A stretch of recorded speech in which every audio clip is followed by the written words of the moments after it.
Asked about violence, about struggle, about the hard edge of survival, Traoré does not flinch. You want peace without struggle? He laughs, the sound gritty and bitter, echoing across the marble floors. Africa is lectured for fighting, while the powerful rewrite history with their hands washed in silence. When the Nobel application arrives, Traoré does not soften. He faces every question head-on, as if the form itself were an enemy trench. He refuses to recite the easy answers that have paved the way for so many laureates before him. His honesty is almost shocking.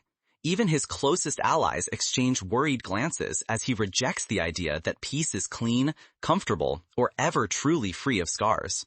Ibrahim Traoré is no myth, no angel, and certainly not the smooth-talking, soft-palmed icon the Nobel Peace Prize Committee expects. He is a soldier, young, driven, and marked by the red earth of Burkina Faso. His sense of justice is raw, carved from hardship, and utterly unwilling to hide behind diplomatic pleasantries or rehearsed slogans.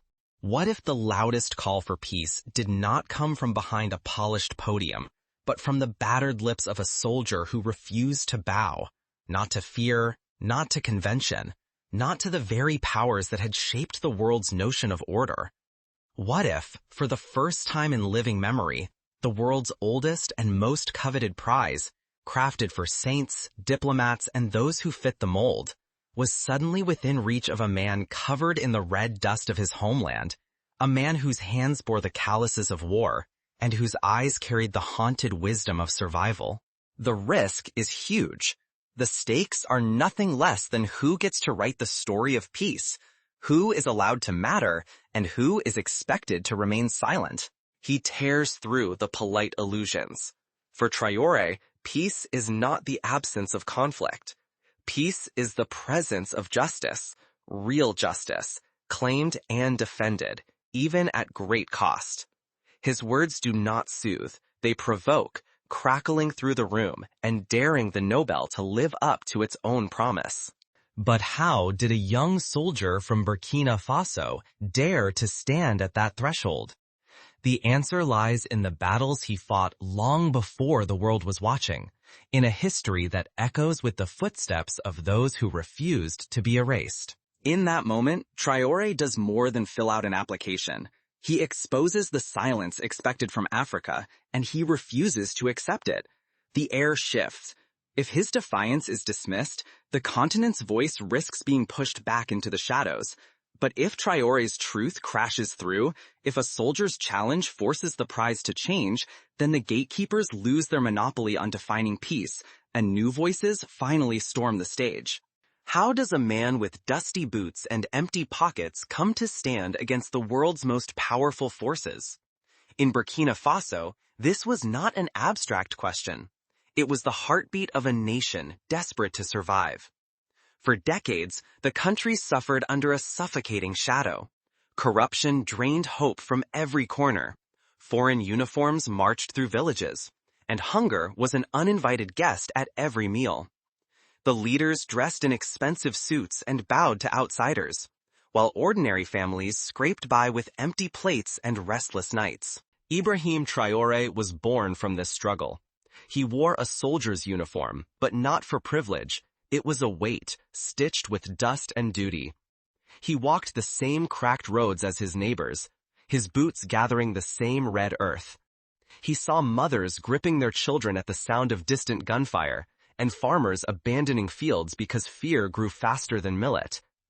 Every day, one question haunted him.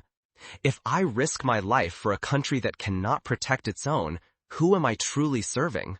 This doubt spread quietly through the ranks of soldiers, not men chasing medals, but those who believed that silence was no longer an option.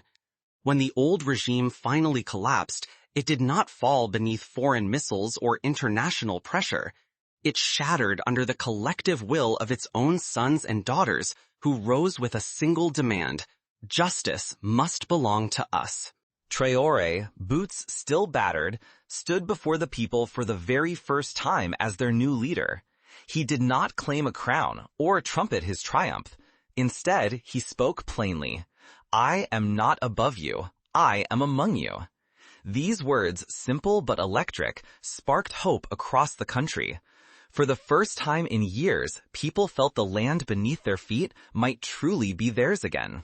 What happens when an African leader breaks the rules set by the world's gatekeepers? Now, as Traoré faces the world stage, the meaning of peace and recognition itself will be put to the test. His fight is only beginning, and its outcome will echo far beyond Burkina Faso. But the danger was far from over. If Traoré failed, the machinery of silence and exploitation would grind on, and the courage that lit the streets might flicker out by dawn. Seizing power was only the first step. True defiance meant speaking the hardest truths, not just to your fellow citizens, but to the most formidable institutions the world had ever built. Inside the Nobel Committee's marble halls, a single application rattles the silence. Ibrahim Traoré, president of Burkina Faso, faces the form. Where most would have evaded, he meets the question head-on. Have you used force against your own people? He marks, yes.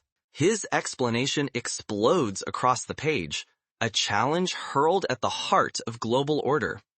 Traoré writes, "Peace is not silence. Peace is justice, earned and defended. Sometimes, justice demands force, not to oppress, but to protect." In this sense, Touré's journey mirrors that of countless revolutionaries who stood where he stands now. Consider Nelson Mandela, whose own path to the Nobel was paved with the blood and struggle of South Africa's fight against apartheid. Or think of Lech Walesa, the Polish shipyard worker who defied Soviet power. Or Aung San Suu Kyi, who spent years under house arrest for speaking the truth of her people. Each of these figures faced a world eager for easy answers and tidy narratives. Each, in their own way, forced the world to confront the uncomfortable truth that peace is never handed down. It must be wrested from the jaws of injustice. He refuses to stop there. In bold script, Traoré exposes a double standard. Why, he demands, is this question never set before America, before France, before NATO? He insists the committee confront the wars, the bombings, the occupations waged by those who claim authority over peace itself. The room is stunned. For generations, the Nobel has favored those who fit a safe narrative. Diplomats in crisp suits, activists whose edges have been made smooth. Now, they face a soldier who refuses to be softened or simplified. Does Traoré even want this prize? Or is he daring the Nobel itself to confront its own reflection, to see if it can face a truth as raw as his? Debate catches like dry grass. Some see Traoré as reckless, a leader who admits to violence, who challenges the very soul of the prize. Others argue, can real peace exist without confronting injustice, without breaking the silence that shields abuse? Is he a villain in uniform or a hero forged by fire? The committee splits. The elders recall laureates who smiled gently, who reassured Western audiences that peace is tidy and soft. But younger voices demand more. Truth that burns, honesty that puts everything on the line, even if it unsettles the powerful. The committee teeters on the edge of crisis. To honor Traoré is to risk the fury of powerful nations, to overturn the old order. But to reject him, to cling to a sterile Western ideal of peace, is to betray the very soul of the prize, siding with comfort over courage. What if the world's gatekeepers lose their grip, and Africa finally claims the power to write its own story on the grandest stage? The Nobel's reputation hangs by a thread. The world holds its breath, watching to see if the keepers of peace will defend their convictions, or, finally, hear a voice that refuses to bow.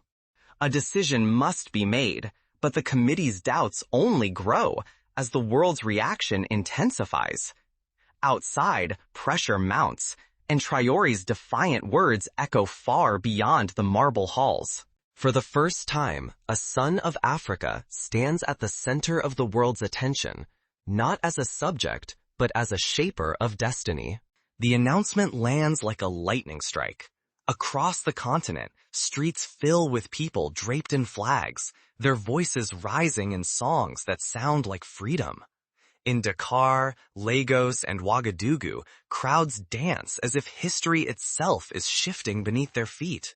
Online, the world erupts. In Nairobi, teenagers paint fierce murals of Traoré on weathered walls. In Johannesburg, musicians twist old anthems into new battle cries, the lyrics pulsing with hope and defiance. Hashtags blaze, "Our Peace, Our Voice," and "Africa Decides." In the corridors of Western power, panic and disbelief churn. Diplomats gather in hurried clusters, eyes tense, words clipped.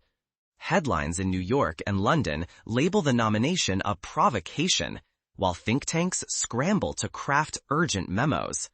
In Paris, the phrase "unthinkable precedent" echoes through government offices. For millions, Traoré is no longer just a leader. He is a living answer to generations of erasure, a symbol that Africa's voice can thunder in places where it was once silenced. The Nobel Prize, once a distant dream reserved for others, now feels like an African inheritance reclaimed. Yet in the West, outrage brews. Editorials accuse the Nobel Committee of abandoning its standards. Commentators warn that awarding Traoré would shatter the meaning of the prize forever. The old gatekeepers launch frantic campaigns, desperate to snatch back control of the narrative. Through the storm, Traoré remains calm. Cameras catch his quiet, knowing smile as he tells reporters, "The only prize worth anything is when my people have enough to eat." Cafes in London buzz with nervous conversation, while in Ghana's universities, students argue deep into the night. Has the world order cracked? Can the Nobel Prize still define peace? Or is the very idea being rewritten by voices long ignored? Inside the stately halls of Oslo, the Nobel Committee faces a pressure they have never known. Tradition tugs at them, but the weight of history and the world's demand for true change pull even harder. Their decision is no longer just about one man. It is about who gets to define peace for all time. What happens when a medal means less than the truth it is supposed to honor? If the old order prevails, the voices of the unheard will vanish once more, their hopes exiled to footnotes. But if Traoré wins, not only Africa, but the entire world must reckon with a new vision of dignity, justice, and who is seen. As the moment of decision draws near, the world holds its breath, sensing that whatever happens next will echo far beyond the walls of Oslo. The choice will either uphold old certainties or open a door to something entirely new. When the Nobel Peace Prize was awarded to Ibrahim Traoré, the news did not just ripple across Africa, it thundered. From bustling capitals to remote villages, people flooded the streets. They cheered not only for the man, but for the hope he had ignited, for the idea that dignity could belong to them at last. But in the corridors of power stretching from Paris to Washington, the announcement was met with icy calculation. This was not a comfortable choice. It was a signal that the old world might be losing its grip on who gets to define peace and progress. The Nobel Committee, so accustomed to honoring diplomats and statesmen who played by their rules, found themselves outpaced by history. Their award, intended for one man, had exploded into something far bigger. It now belonged to a movement, to a surge of self-worth and agency that could not be contained. Traoré himself refused to accept the golden medallion as a personal trophy. Standing before a global audience, he spoke simply, "Peace is not stamped on metal. It lives in dignity and justice, in daily struggle and in voices long ignored." He made it clear, his fight, and his people's, could never be reduced to a symbol destined to gather dust in someone's glass case. For the first time in decades, the world's oldest peace prize became a battleground.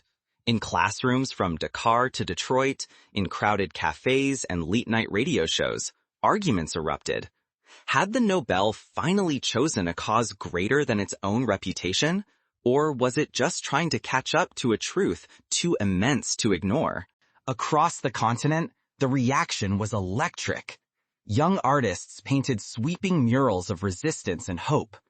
Elders retold family stories with new fire. Musicians revived forbidden rhythms in open defiance of silence. The old story, that peace was delivered from outside, that dignity was a foreign gift, was shattered in a single week. Traoré's own words sliced through the noise. Medals tarnish. Justice is lived, not awarded.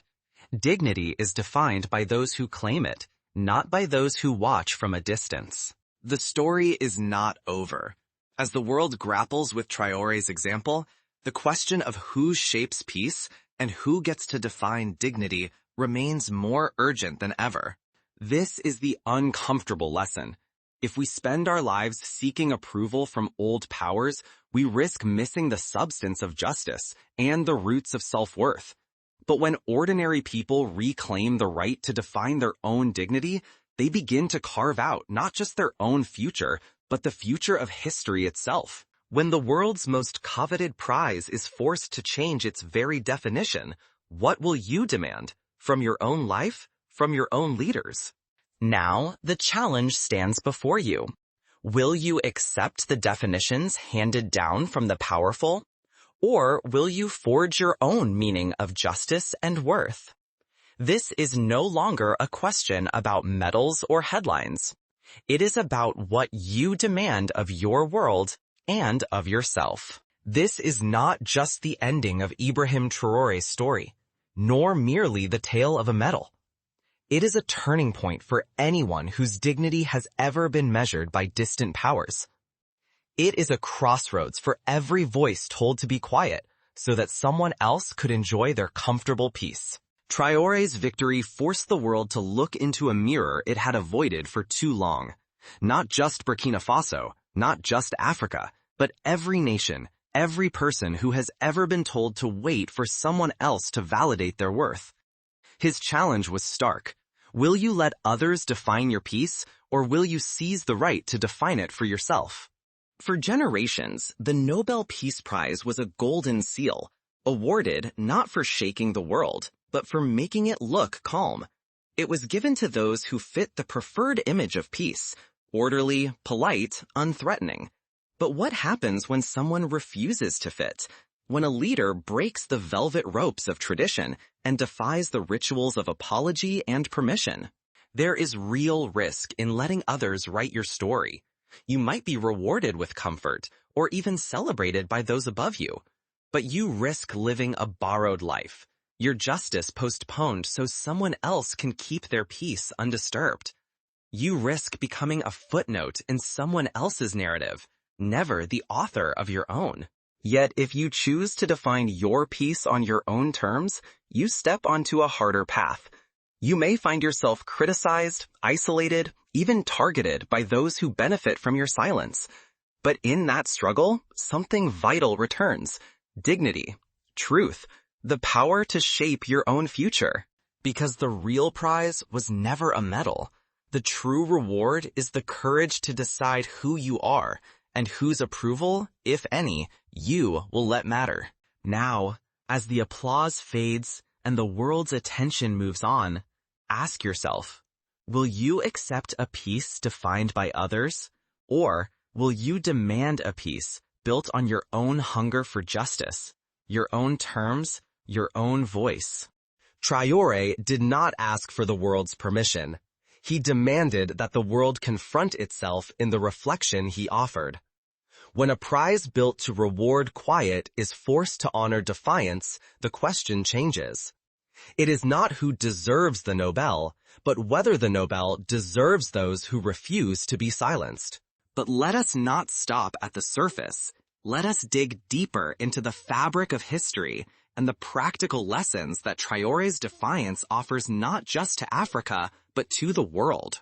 These examples reveal a truth that echoes in Traoré's stand. Peace is not the absence of trouble, but the presence of justice. Real change comes not from following the script, but from rewriting it with one's own hands. But how do we take such lessons and turn them into practical steps? How might an ordinary person, far from the corridors of power, claim their own voice and dignity? Consider the example of Mahatma Gandhi. When the British Empire tightened its grip on India, Gandhi did not wait for recognition from London. He organized the Salt March, rallying thousands in a direct, non-violent challenge to colonial rule. The world was forced to watch, not because Gandhi fit the mold of a statesman, but because he broke it, demanding that justice be defined by those who suffered, not those who ruled. Similarly, Martin Luther King Jr. did not win the Nobel Peace Prize by making the powerful comfortable. He marched through the streets of Birmingham, led boycotts in Montgomery, and stood on the steps of the Lincoln Memorial to declare a dream that defied the sanitized peace of segregation. His struggle was not neat, it was disruptive. Yet, in that disruption lay the seeds of lasting change. First, recognize where silence is demanded of you. In your workplace, in your community, in your family, whose story is being told, and whose is being suppressed? Identifying the invisible rules is the first step toward rewriting them. Second, connect your struggle to those who came before. History is filled with people who refuse to bow. From the suffragettes chaining themselves to railings in London, to the students of Soweto who marched against apartheid education, their courage was infectious.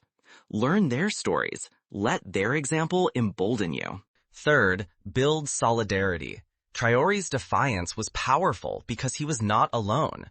His people stood with him, just as the crowd stood with Mandela, Gandhi, and King. Find your allies. Share your truth. Even if the world seems indifferent, shared struggle creates unbreakable bonds. Fourth, do not wait for permission. Change is rarely sanctioned by those who benefit from the status quo. Whether you are fighting for fair wages, for environmental justice, or for the right to speak your language, act as if your dignity needs no external approval. History bends towards those who refuse to ask for it. Fifth, be prepared for backlash. Traoré's story is a warning as much as it is an inspiration. The old order will not yield quietly.